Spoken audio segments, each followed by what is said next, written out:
What's going on, everybody? Happy Wednesday. Sam Shapiro back here with more of your Heat latest on FanArc. Don't forget to drop a like on this video and, of course, subscribe to our channel for great daily content pertaining to your Miami Heat Monday through Friday, all right here. And today we're going to dive back into the conversation surrounding Miami acquiring Precious Achiuwa, conversations developing that Miami is kind of interested in facilitating a move to have a reunion with the former 2020 first-round draft pick. And quite honestly, I've been looking at this over the last couple of days, and I just think there's a very good chance Miami could be bluffing, although there are a lot of reports circulating that Miami definitely interested in adding him back to the rotation. Miami has gone on record multiple times with a plethora of players that they've been interested in reacquiring or just adding to the depth that hopefully they can build upon in their roster. And they haven't really capitalized on that opportunity, I feel, at least 75-80% of the time. They never actually pick up most of the players that they say they're interested in, and there are plenty of other teams that do this as well.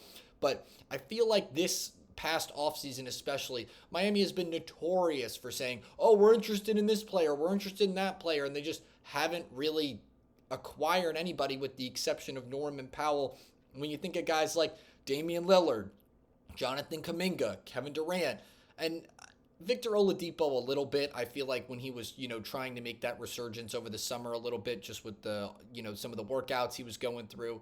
Miami obviously throwing their name in the hat, or throwing their name in that kind of pool as well of teams that were interested. But those are just three players that Miami has kind of at least said more than once that they were interested in trying to acquire, and ultimately didn't really make a big jump at really making the move in the grand scheme of things. So I wouldn't be surprised if Miami decides that they're not going to go for Precious Achiuwa in the grand scheme of things, considering he didn't really do a whole lot with the Knicks. And I just think that at this point, if they're like, we're interested, now we're actually going to get a forward that only was averaging 5 points and 5 rebounds. I mean, wow, congratulations. You got a guy that's maybe 9th or 10th in the rotation in the grand scheme of things. I'm not saying it would be the worst acquisition just because of where Miami's front court stands right now and the need that they really need to fulfill at this point. So drop in the comments if you think Miami's kind of just bluffing, saying that they're, continuing negotiations and they're really interested in acquiring Precious Achiuwa, because I think there's a very good chance this could also just be a bluff, and ultimately Miami not decides to, sign him to a full, 1-year deal at least over the course of this season. I really wouldn't be surprised if Miami doesn't end up signing him and kind of just adds him to the list of players they were interested in acquiring over the course of this past offseason. But this, whole thing with kind of Precious Achiuwa made me kind of think in another retrospect, Andrew Wiggins being a vital piece to Miami's front court this upcoming season. It's going to be very important to see how he kind of develops over the course of this year. What is it going to take for Andrew Wiggins to really try to form a long-term partnership with Miami? I mean, Miami very excited to have him on board right now, and because of how things kind of developed with Jimmy Butler, considering they were able to get an asset like Wiggins almost kind of in a last-minute format, was in the grand scheme of things pretty clutch on Miami's part that they were able to kind of do that, assuming, given how everything kind of fell in place with Jimmy Butler and the falling out with Pat Riley and how that kind of developed. But, Miami obviously very excited to see how he's going to gel with the team. But what happens if he doesn't gel the way Miami necessarily wants him to? Granted, he could still score 20 points a game, but if Miami's not winning games, Miami's not going to want to, I feel, really kind of capitalize on forming a long-term partnership, maybe 2, 3, 4 years of signing Wiggins to see where he's going to be at age 34, 85 in the 305. So I just think that, I think it's going to take a lot more than what people think to, really for Miami really to want to acquire him for a long-term contract. And I think the ceiling there's a bigger possibility that he's not going to perform to the standards Miami wants them to, and they're ultimately going to let him walk to another team or try to trade him for more valuable assets maybe in a season or two. So I think if he really wants to, if in terms of what it would take for Miami to really want to keep Wiggins long term, I think he'd have to be scoring at least 20 more towards 25 points per game and being an immediate impact type of player towards helping Miami win and be, really just being a caliber starter and helping Miami not just make the NBA playoffs, but also kind of develop in those games as well. I mean, we've kind of seen Tyler Herro, I'm trying to find the right phrasing here, but really just, lay a goose egg in the playoffs, especially in that elimination game last year with the Cleveland Cavaliers. And, they kind of want to hopefully bring in a guy like Wiggins in the sense that they're bringing a guy that has been on a championship caliber team and has contributed to that team, getting over the hump. So the thought process is really, if he's not going to make an immediate impact in helping this team get to that point, granted, he doesn't have to score 20, 25 points to help Miami get to that point, really. But if he's not at least going to be doing that, or at least contributing in terms of high volume statistics and keeping Miami in these games and making them closer than they kind of were, the season before, then I don't really see Miami wanting to keep him around for the long haul. So drop in the comments what you think it would take. Andrew Wiggins would have to do to encourage Miami to really want to invest in him long term, because I think he has a lot to prove in terms of what he would need to do for Miami to want to keep him till he's at least, 34, 35 years old. Definitely sold on him right now, and I think he's a very good player that will contribute to Miami's success this season, but I think he's going to have to do a lot in terms of showing what his ability could be long term for Miami to really want to sign him to a big, ultimately long-term contract. And now moving over to some news regarding the prospect, or, the player in Miami's backcourt that Miami or the Heat are really trying to get out of South Beach at this point.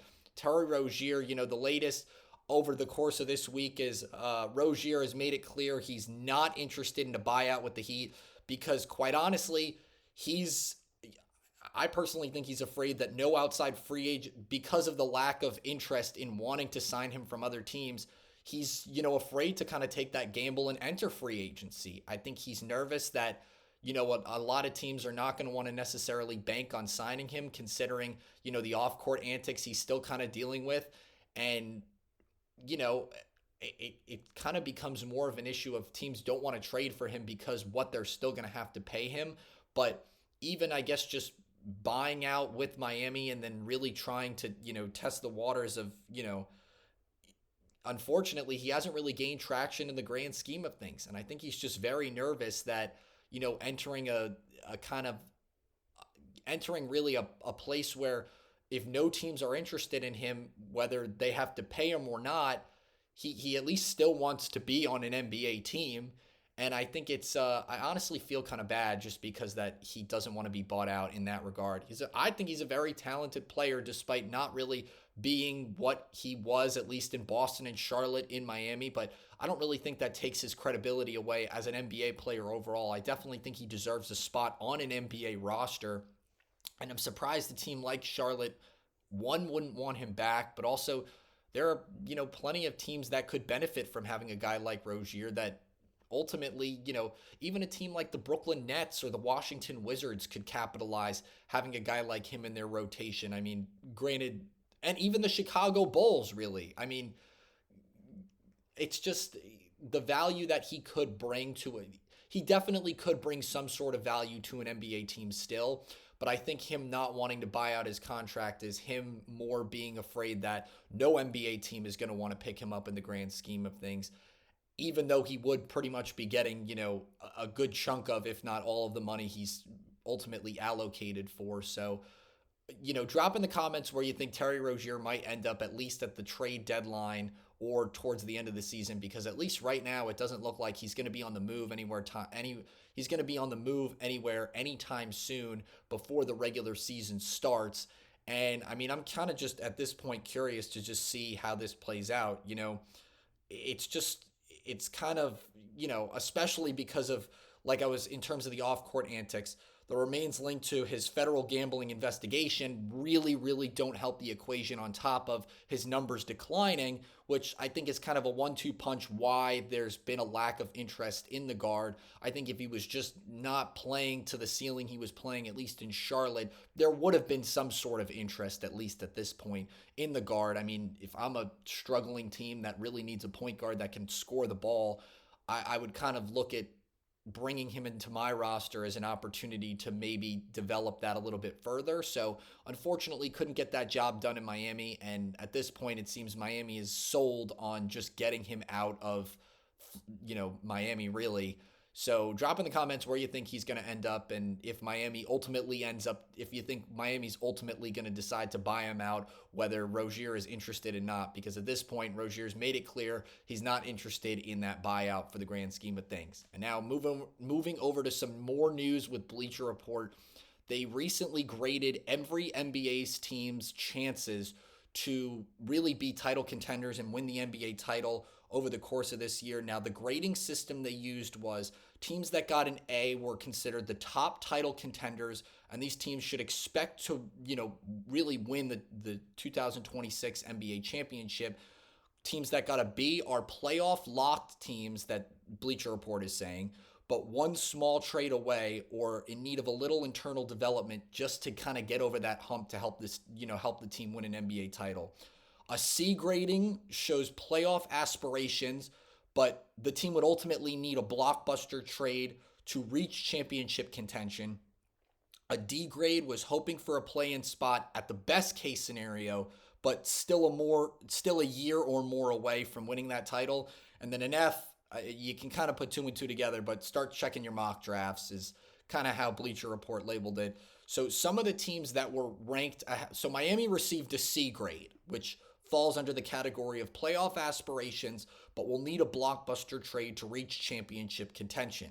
Now, if players like Jason Tatum and Tyrese Halliburton weren't injured and the Pacers didn't necessarily take apart their whole roster, I would say, Miami is definitely more on that C plus B minus threshold. Well, because of that, I think they're kind of sort of trending a little bit that way. But I do agree with the fact that Miami definitely needs a blockbuster type of trade to bring in at least another star to kind of be comfortably in that B tier kind of grading. So I'd say anywhere between like a B minus and a C plus is a little bit fair for Miami, I would say. But some of the teams that I thought it was interesting that were graded ahead of Miami, obviously the Nuggets and the Cavs both getting A's, no surprise there. The Rockets, obviously now with Kevin Durant, also getting an A grade. The Knicks and the Thunder, both very strong teams. Quite honestly, I thought that should have been last year's NBA Finals, but the Pacers kind of had other plans and kind of beat the Knicks out of it a little bit.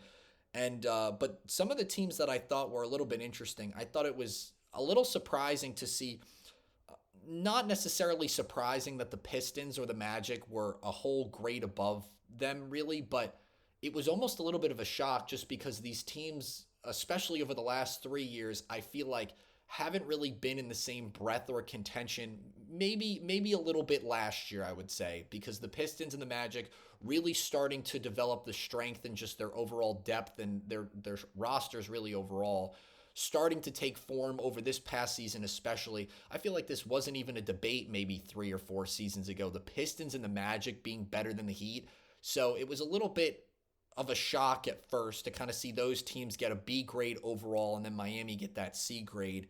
But then also seeing teams like the Hawks also in that conversation. I mean, the Hawks have kind of done a lot of reworking with their roster, so I think they have a lot more to prove, especially this season, with Miami finding their way kind of through the play-in season over Atlanta last year. I just think that, it's a shock to kind of see those 3 teams being named ahead of Miami in terms of their odds of being able to win, or their odds of, bringing home a title are higher than Miami's at this point right now. Drop in the comments if you think this was a fair ranking by Bleacher Report, or if they need to get their heads examined and maybe re-rank some of how they would consider title contending teams, coming out and potentially helping their franchise come and bring home a 2026 NBA championship. But that's going to do it for today's episode of Your Heat Latest here on FanArc. Don't forget to drop a like on this video, and of course subscribe to our channel for great daily content, all pertaining to your Miami Heat right here Monday through Friday. Thanks again so much for joining us this wonderful Wednesday. I'm Sam Shapiro. Have a great day.